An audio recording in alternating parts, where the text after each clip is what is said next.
Friday night, 9:47 p.m. I'm sitting in my Honda Civic across from my own house, engine off, watching the warm glow from our bedroom window. Another emergency meeting, another client crisis that couldn't wait. Camille's gotten creative with her excuses lately, I'll give her that. Last week it was a mandatory team-building dinner. The week before, inventory reconciliation that ran late. Christ, I work in logistics.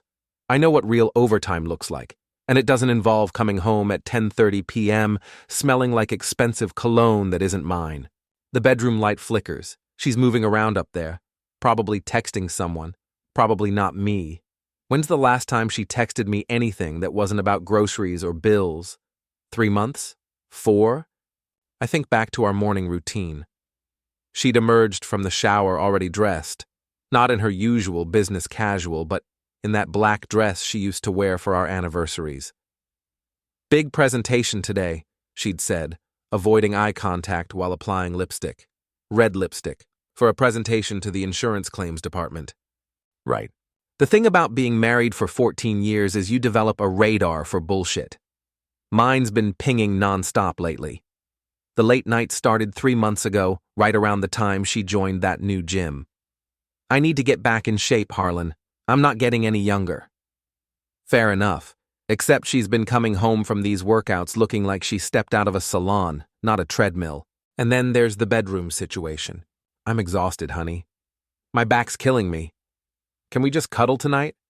Look, I'm not some caveman who thinks marriage is an intimatal contract. But when your wife goes from initiating half the time to treating you like you've got the plague, you notice. Especially when she's simultaneously buying new lingerie that you never see her wear. The front door opens. Camille steps out, keys jingling, glancing around like she's checking for witnesses. She heads to her car, not toward the house, at 9:50 p.m. on a Friday. Groceries, she'd probably say if I asked. Pharmacy run. Nina needs me to pick something up. I start my engine and follow at a distance. She doesn't go to any store. She drives 15 minutes across town to Riverside Apartments, one of those cookie-cutter complexes with names like The Willows or Sunset Meadows. She parks in visitor space number 7 and walks straight to Building C like she's done this before. I sit there for 20 minutes watching windows. 3rd floor, apartment 3C. Lights go on, then dim. Curtains close. My phone buzzes. Text from Camille. Working late again. Don't wait up. The heart emoji is a nice touch. Really sells the fiction. I drive home and pour myself 3 fingers of bourbon. Neat. Then I do something I haven't done in years. I start thinking like the guy who used to solve routing problems for a living. The guy who could look at 1,000 variables and find the most efficient path from point A to point B. Except now, point A is married, and point B is whatever chaos comes after. Saturday morning. How was your meeting? I ask over coffee, keeping my voice light. Exhausting. Henderson's being impossible about the Morrison account. She doesn't look up from her phone. I might have to work this weekend too. Henderson. Right. I've met Henderson at 3 company Christmas parties. He's 72 years old and considers email a dangerous new technology.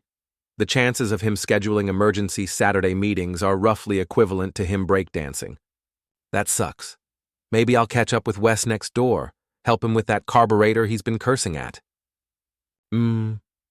She's texting someone, fast, with the slight smile she used to reserve for me. I watch her thumbs fly across the screen. She hits send, then immediately starts typing again. This isn't work correspondence. This is flirtation. Who's keeping you so busy over there? What? She looks up, genuinely startled.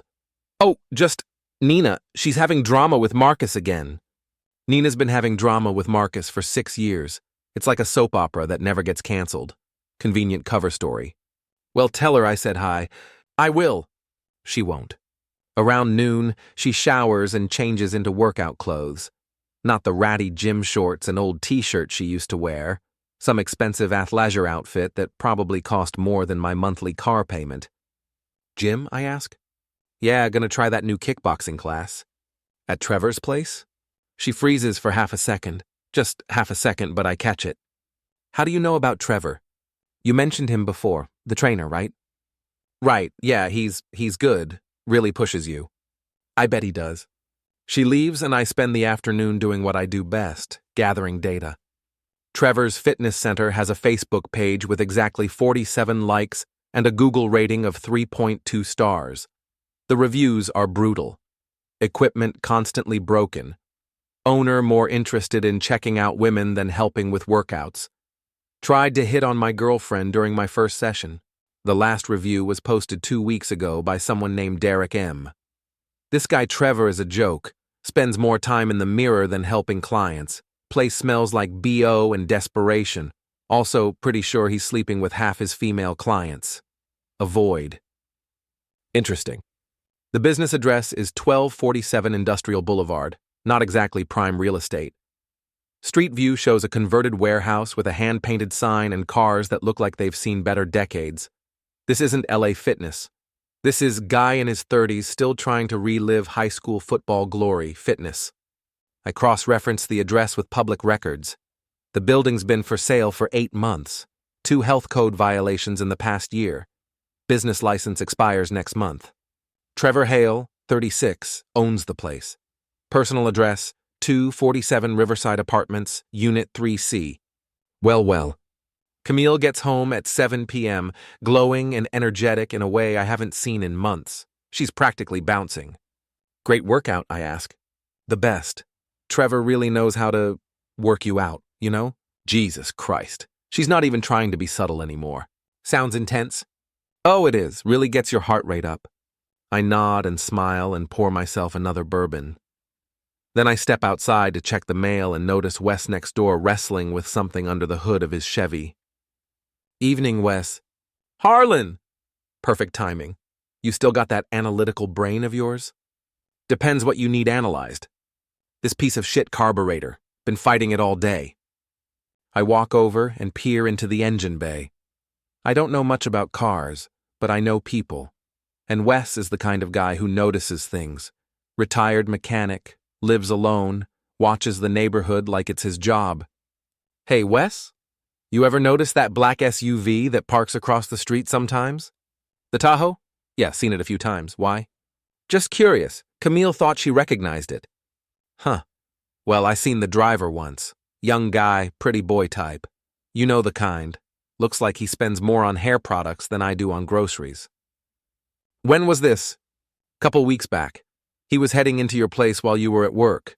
Figured he was some kind of contractor or something. Into my place. While I was at work? Yeah, I say carefully. Something like that. Sunday morning, I make a decision. I stop asking questions. I stop watching her phone. I stop following her around like some pathetic private detective from a bad movie. Instead, I become the husband she wants me to be. Oblivious, trusting, maybe a little boring. You know what? I tell her over breakfast. I've been thinking about what you said, about me getting in shape. She looks up from her yogurt, surprised. Maybe I should check out this Trevor guy's gym, get back to fighting weight. The spoon hovers halfway to her mouth. Oh, well, I don't know if it's really your scene. What do you mean? It's just very intense, high energy, lots of young people. I'm 42, not dead. Of course not. I just meant, maybe you'd be more comfortable at Gold's Gym or the YMCA. She doesn't want me anywhere near Trevor's place, which means I absolutely need to get in there. Nah, you're always talking about how great this guy is. I want to see what the fuss is about. She chews her yogurt slowly, thinking, okay, sure, I'll mention it to him. Great, thanks, honey. I kiss her forehead and pour myself more coffee, humming a little tune. Monday through Wednesday, I become a different person. I stop questioning her schedule. I stop checking her phone when she's in the shower. I even pick up flowers on Tuesday, just because. She's so surprised she actually seems guilty for about 5 minutes. What's gotten into you? She asks. Can't a guy buy his wife flowers? Of course, it's sweet. She hugs me, and for a moment I catch a whiff of cologne that definitely isn't mine. But I don't say anything. I just smile and tell her I love her. Because I'm gathering intelligence now, and intelligence gathering requires patience. By Wednesday, her guard is completely down. She's texting more openly, laughing at her phone during dinner, taking calls in the next room without bothering to close the door. "Trevor's such a character," she says, after one particularly animated conversation.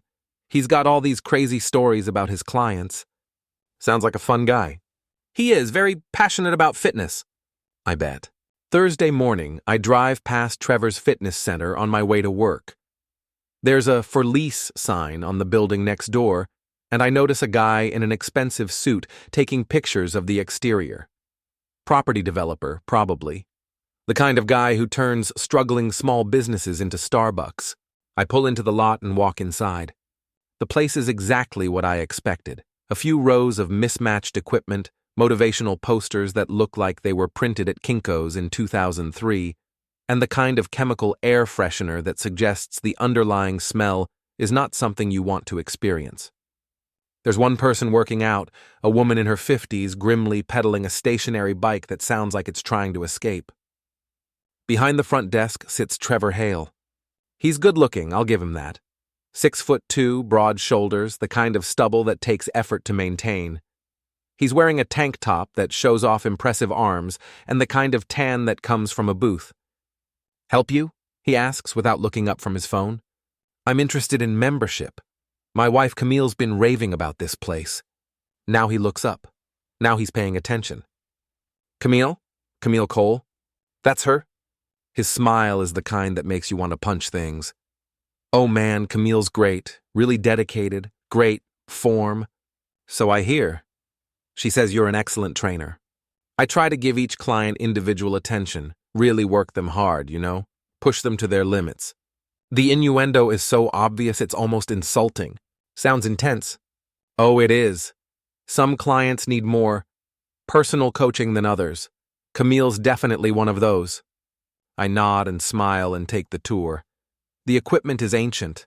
The locker rooms smell like a swamp, and there's a suspicious stain on the ceiling that looks like water damage from the Clinton administration. "How much for a membership?" "For you?" "Since you're Camille's husband." He grins. "How about a free trial week? See if you like my methods." That's generous. I'm a generous guy. I sign a waiver that probably wouldn't hold up in traffic court and schedule my first session for Friday afternoon. After work, when Camille will be here for her workout. As I'm leaving, Trevor calls after me. "Hey, Harlan, you're a lucky man. Camille's special." "Yes," I say, "she is." Thursday night, I do more research. Trevor's social media presence is a masterclass in douchebaggery. Shirtless selfies, inspirational quotes about grinding and dominating, pictures of him posing with various women who all look suspiciously like his clients. But more importantly, I find his financials. The guy's drowning. Business loan 6 months behind, rent 3 months delinquent, equipment lease in default. He's got maybe 2 weeks before the bank starts seizing assets. This is a man with nothing to lose, which makes him dangerous, but it also makes him desperate, which makes him stupid. And stupid people make mistakes. Friday afternoon. I arrive at Trevor's gym at 4:30, half an hour before my scheduled session. Camille's car is already in the lot. I walk in and hear voices from the back room. His office, probably. The door is cracked open. "Can't keep doing this," Camille is saying. "Harlan's getting suspicious." "So? What's he gonna do, fight me?" They both laugh. Camille's laugh is the one she used to save for my jokes. "I'm serious, Trevor. He's not stupid." "Babe, relax. Look at me, then look at him. You think I'm worried about some logistics nerd in khakis?" "He's not just some nerd. He's my husband." "Not for much longer, right? That's what we talked about." Silence, long silence. "I don't know. It's complicated." "What's complicated?" "You're not happy, I make you happy. Simple math." "It's not that simple. There's money, the house, my reputation." "Forget the whole reputation thing. Life's short, babe. You really gonna spend it stuck with Mr. Boring?" I step away from the door and loudly clear my throat. "Hello? Anyone here?" "Just a second," Trevor calls out. 30 seconds later, they emerge. Camille looks flushed and avoids eye contact. Trevor looks smug. "Harlan? Ready to sweat?" "Looking forward to it." Camille kisses my cheek. Quick, perfunctory. "I'll see you at home, honey. Trevor's gonna take good care of you." She leaves without looking back. Trevor leads me to the weight area and starts explaining his philosophy. Something about maximum intensity and pushing through barriers and unlocking potential. I nod and lift weights and pretend to be impressed by his wisdom. What I'm really doing is studying him. He's strong, but he's also lazy. His form is sloppy when he thinks I'm not watching. He spends more time checking himself out in the mirror than actually coaching. And he has the kind of ego that makes him assume everyone else is stupid. After an hour of this performance, I thank him and head home. Camille's already there, showered and changed, cooking dinner like June Cleaver. "How was your workout?" she asks. "Enlightening. Trevor's great, isn't he?" "He certainly thinks so." She misses the sarcasm entirely. Saturday morning, I start making phone calls. The first call is to the landlord of Trevor's building, a guy named Martinez who sounds like he's had it up to here with deadbeat tenants. "You interested in the space?" he asks hopefully. "Maybe. What's the story with the current tenant?" "Hale, he's out end of the month. 3 months behind on rent, place is a dump, customers complaining about noise and parking. Good riddance." "Noise complaints?" "Yeah, music too loud, people yelling, some kind of drama. Look, you want to see the space? I can show you Monday." "I'll get back to you." The second call is to Derek M., the guy who left the nasty review online. Turns out Derek's not just a disgruntled customer, he's a physical therapist who sent a client to Trevor for weight training. Guy nearly got her killed, Derek tells me. No spotting, way too much weight, zero attention to form. She threw out her back and had to do 3 months of rehab. When I called to complain, he threatened to come find me and teach me a lesson. Classy. Real winner. I heard he's been hitting on every woman who walks through the door. Married, single, doesn't matter. Guy's a predator. You know anyone else who's had problems with him? Brother, I know 5 people who could tell you stories. Want me to make some calls? That would be helpful. By Sunday evening, I have a file on Trevor Hale that would make the FBI proud. Bad business practices, unpaid bills, angry suppliers, and a landlord who's ready to change the locks. All I need now is a catalyst. Monday morning, Camille announces she's working late again. Big presentation tomorrow, probably won't be home until 10. No problem, I'll grab dinner with Wes. She nods distractedly, already mentally elsewhere. At 6 p.m., I drive to Trevor's gym. His Tahoe is in the lot next to Camille's Honda. Perfect. I park across the street and call Derek. Remember those people you mentioned? The ones with Trevor horror stories? Yeah? How would they feel about sharing those stories with his landlord? When? Tonight, 7 o'clock, Trevor's Fitness Center. Derek chuckles. You're not around, are you? No, Derek, I'm not around. By 7:15, there are 6 cars in Trevor's parking lot that weren't there an hour ago. Derek brought friends with grievances. I watch through the window as Trevor emerges from his office, looking confused and increasingly panicked. Camille appears behind him, straightening her clothes. The conversation inside gets animated quickly, voices raised, fingers pointed, threats made. Through the glass, I can see Trevor's face getting redder by the minute. Then Martinez, the landlord, shows up. Game over. I drive home and pour myself a bourbon. Then I wait. Camille gets back at 11:30, which is 90 minutes later than her usual working late schedule. She's upset, really upset, and trying to hide it. How was work? I ask. Fine, just exhausting. You look stressed. I'm okay, just need some sleep. She goes upstairs without kissing me goodnight. Tuesday, I take a personal day. At 10 a.m., I drive past Trevor's gym. There's a big orange notice taped to the door, closed by order of landlord, and Martinez is standing outside talking to someone who looks like a lawyer. My phone rings. Harlan? It's Derek. Did you see the news? What news? Channel 7 ran a story about that gym.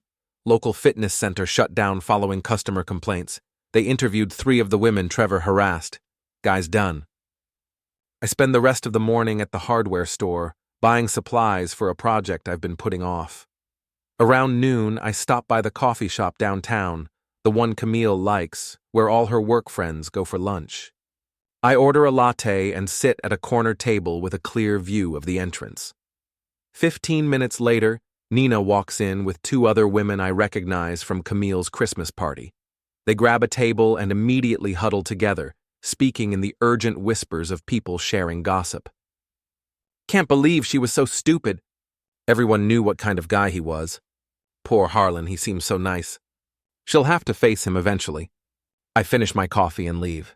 Phase 2 is complete. Wednesday evening, Trevor shows up at my house. I'm in the garage organizing tools when I hear the Tahoe's engine in my driveway. Through the window, I watch him get out and stride toward my front door like he owns the place. He doesn't knock, he pounds. I take my time walking to the door. When I open it, he's standing there with the kind of fake smile that promises violence. Harlan, we need to talk. About what? I think you know. I step outside and close the door behind me. No need for Camille to hear this, assuming she's even home, which she isn't. She's been shopping with Nina since 5 p.m. You got something to say, Trevor? Say it. His smile drops. You think you're real clever, don't you? I think I'm adequately clever, yes. Calling my landlord, spreading rumors, getting people to gang up on me. I didn't make anyone do anything. I just gave them your address. You cost me my business. Your business was already finished. I just accelerated the timeline. He steps closer. He's got 6 inches and 40 pounds on me, and he knows it.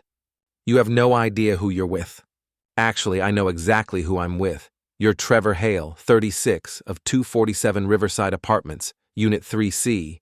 You owe $14,000 in back rent on your gym, $8,000 on equipment leases, and roughly $23,000 on various credit cards. Your business license expires next week, and you don't have the money to renew it.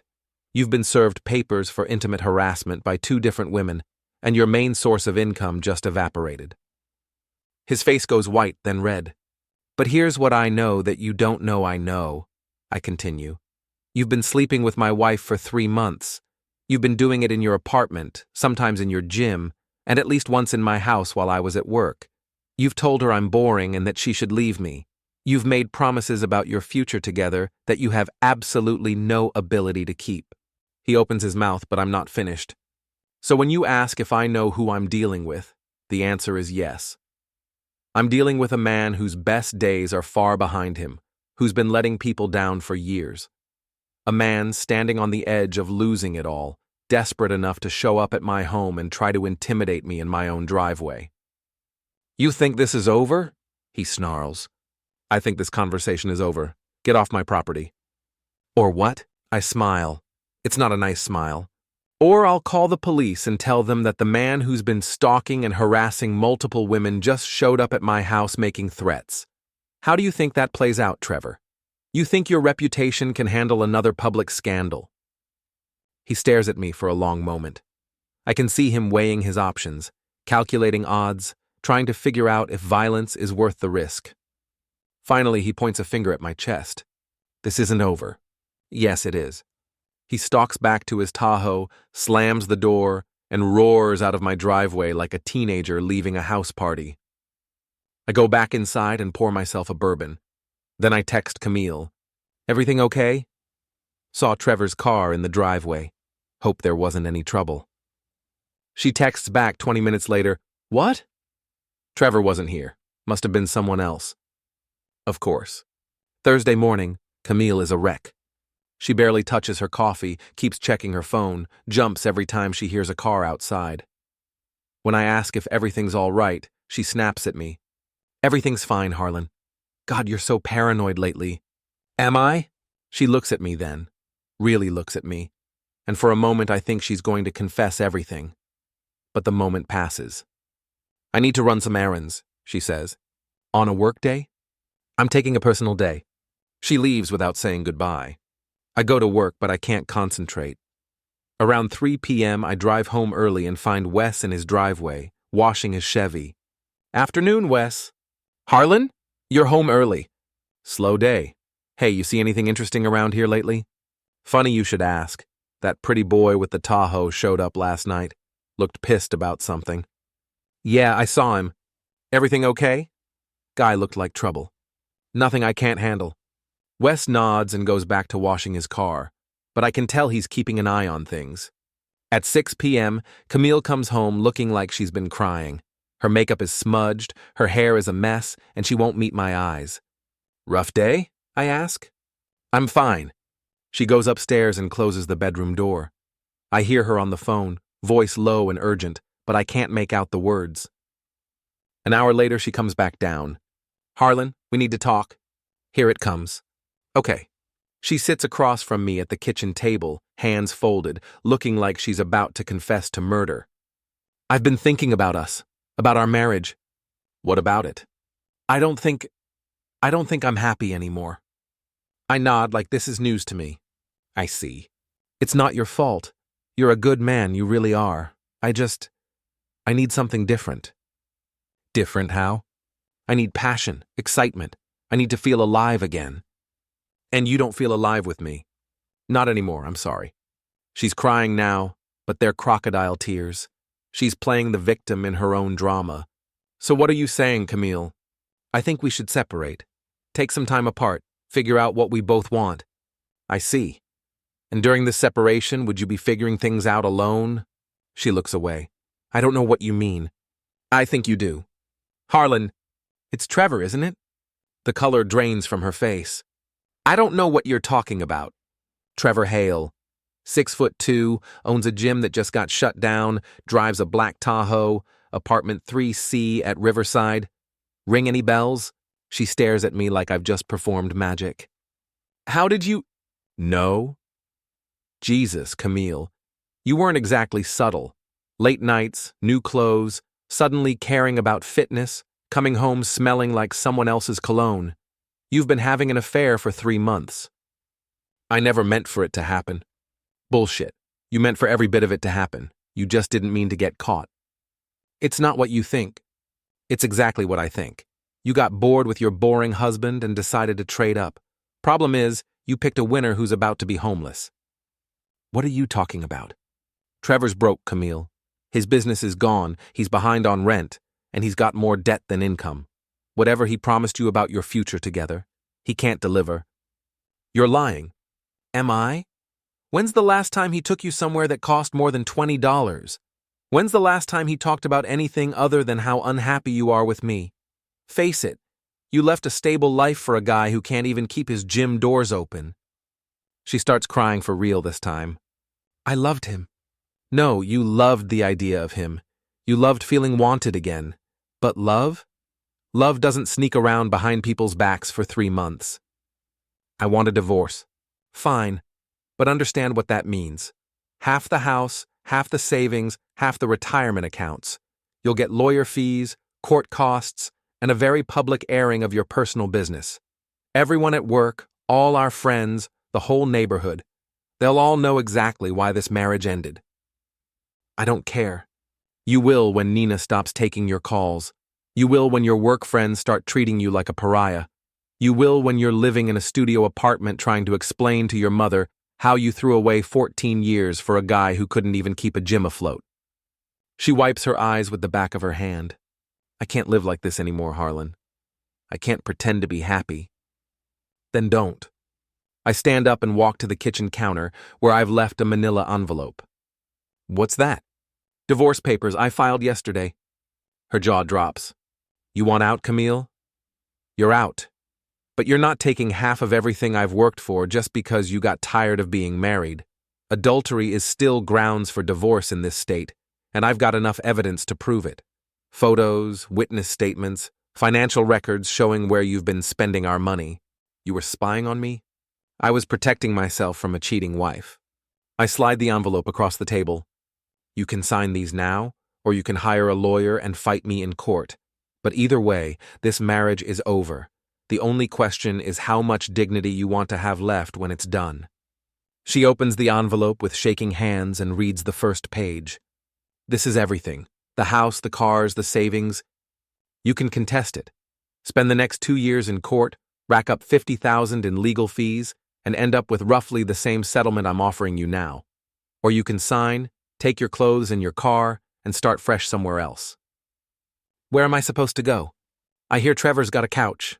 She looks at me like I've slapped her. You bastard. No, Camille. I'm the husband you cheated on for 3 months. There's a difference. She signs the papers with angry, jerky motions. I hope you're happy. I'm not happy, but I'm not miserable anymore either. There's a difference there, too. She goes upstairs to pack. I pour myself a bourbon and step out onto the back porch. Wes is in his yard, pretending to trim hedges while obviously listening to everything through our open kitchen window.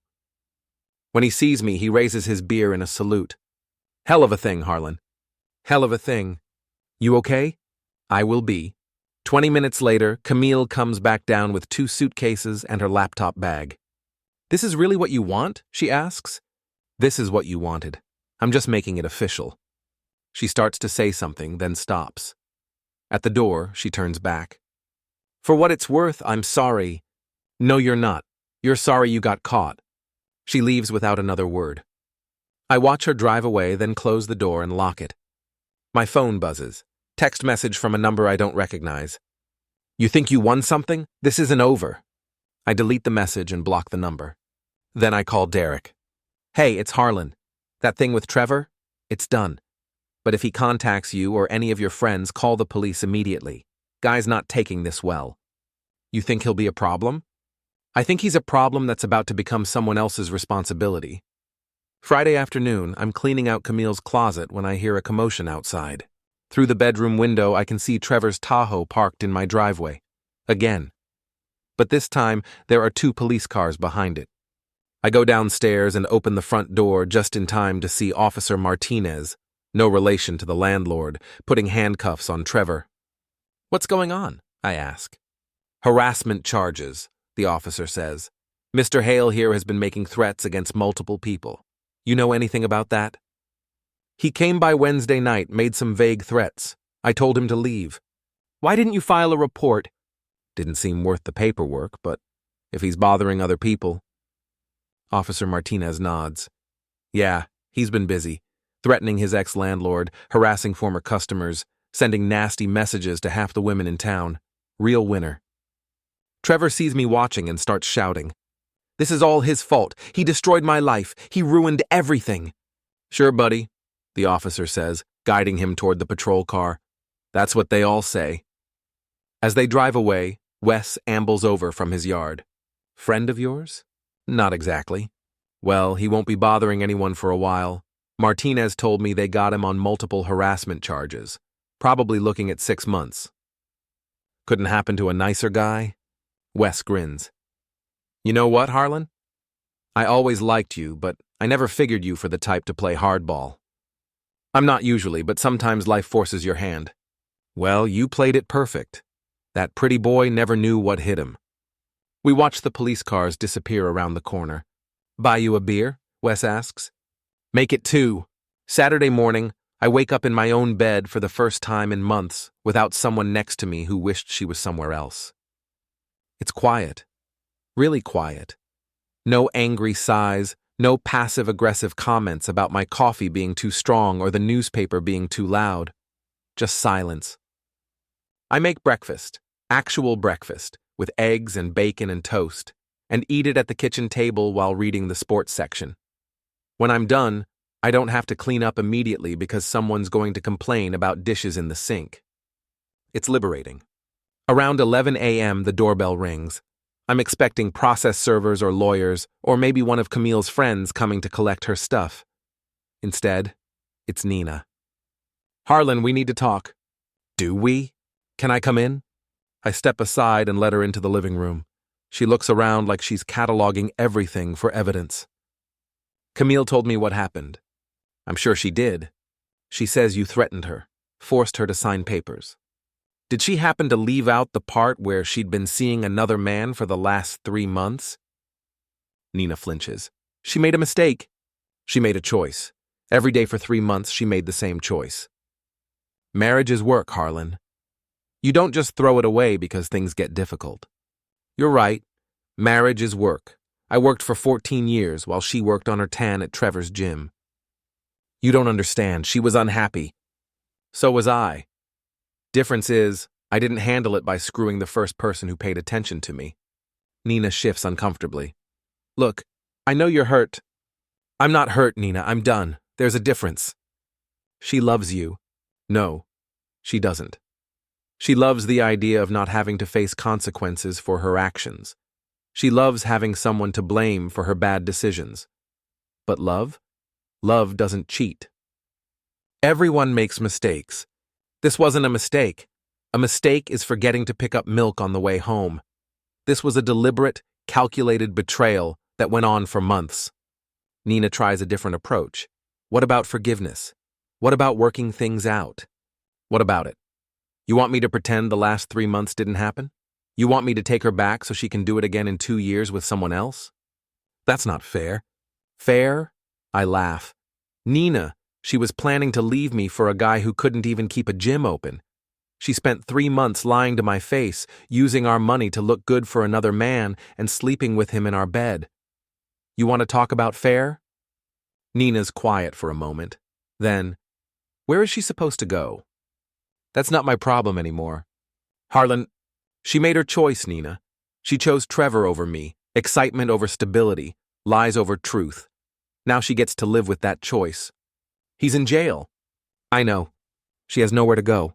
She's a grown woman with a job and a car. She'll figure it out.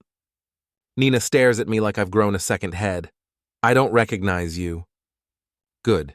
The guy you recognized was a sucker who let his wife walk all over him while pretending everything was fine.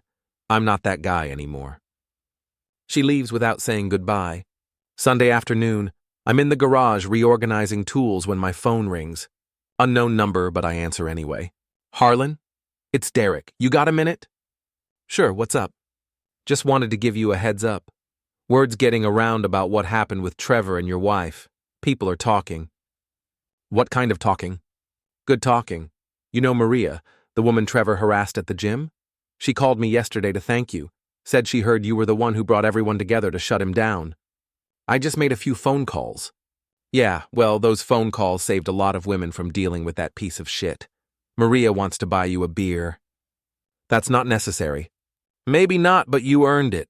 Guy like Trevor, he counts on people being too embarrassed or scared to fight back. You fought back. I protected myself. Everything else was just collateral damage. Still, you did a good thing. After Derek hangs up, I go back to organizing tools. There's something therapeutic about putting everything in its proper place, making sure every wrench and screwdriver has a home. My phone buzzes. Text message from Camille. Can we talk, please? I delete the message without responding. 10 minutes later, another text. I know you're angry, but we need to discuss practical things, bills, insurance, etc. I type back. All communication goes through lawyers now. Harlan, please, I just need... I block her number. Monday morning, I go back to work for the first time since everything exploded. My assistant Jenny takes one look at me and grins. You look different. Different how? Lighter, like someone took a weight off your shoulders. Something like that? The day passes normally. Routing schedules, supply chain logistics, the usual controlled chaos of moving things from point A to point B efficiently. It's good to focus on problems that have solutions. At lunch, I drive past Trevor's old gym. There's already a new sign in the window. Coming soon, Premium Pilates Studio. Progress. Tuesday, the lawyers call. Camille's hired representation, some hotshot divorce attorney who specializes in protecting women's rights in dissolution proceedings. According to my lawyer, they want to contest the settlement. On what grounds, I ask? Emotional distress. They're claiming you subjected her to psychological abuse by orchestrating a conspiracy against her paramour. Her what? Boyfriend, lover, whatever you want to call him. I laugh, actually laugh. They're saying I abused her by exposing her affair? That's the argument. They also want spousal support. Based on what? She has a job. Based on the lifestyle you provided during the marriage, they're arguing she's entitled to maintain that standard of living. The lifestyle I provided while she was someone else. I know it's bullshit, but it's expensive bullshit. Fighting it will cost us $20,000 minimum, maybe $50 if it goes to trial. How much to make it go away? Depends what she wants. Find out. Wednesday, I get my answer. She wants the house. Not half the house, the whole house. Plus spousal support for 3 years, half the retirement accounts, and one of the cars. Counteroffer, I tell my lawyer. She gets nothing, not one dime. Harlan, she cheated. I have proof. She signed papers agreeing to the original settlement. Now she wants to renegotiate because her boyfriend got arrested. Not happening. If we go to court, then we go to court. I'll spend every dollar I have before I give her a reward for betraying me. This could get ugly. It's already ugly. The question is whether she wants it to get expensive too. Thursday evening, I'm having dinner at Murphy's Pub when someone slides into the booth across from me. It's Maria, the woman Derek mentioned, the one Trevor harassed. Mind if I sit? Free country.